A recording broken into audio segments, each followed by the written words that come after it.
New questions this morning about what some consider a boondoggle in the sky. The Essential Air Service program began in 1978. It's designed to ensure commercial flights travel to small and remote communities. But in many cases, the planes are virtually empty. Kris Van Cleave shows us why some lawmakers believe the program is anything but essential. Kris, good morning. Good morning, Nora. There are more than 100 different routes under the program, and most of them offer multiple flights each day. But the cost to taxpayers for subsidizing them has quadrupled since 2000 to a whopping $261 million this year. So we decided to take a look at what all this money is paying for. This 50-seat commercial jet leaves Denver twice daily for two remote North Dakota towns.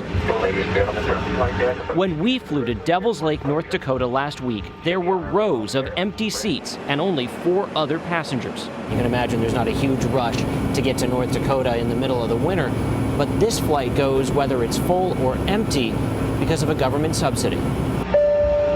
The Department of Transportation shells out over $6 million a year to fund this route, one of 113 in the lower 48 states servicing rural communities like Devil's Lake. Passenger Mark Zimmer was on our flight. How much time does it save you in your travels? Probably about 2 hours each way.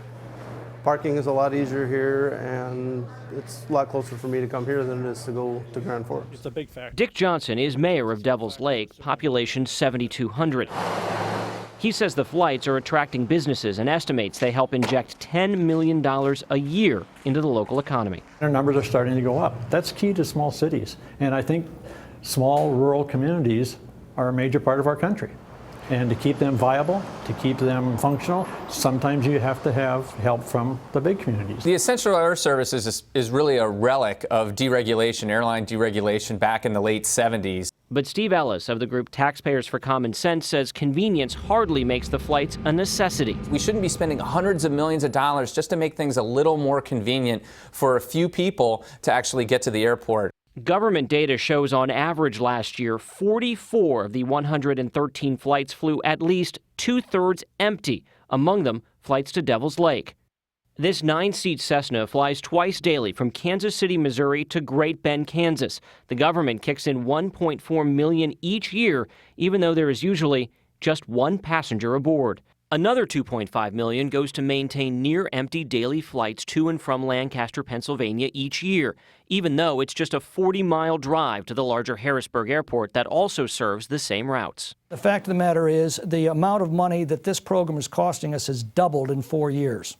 Republican Congressman Tom McClintock has been trying to ground the Essential Air Service program since 2011. I view this as the canary in the coal mine. If we can't cut this, perhaps the least essential of all of our government subsidies, how are we going to ever bring spending back under control?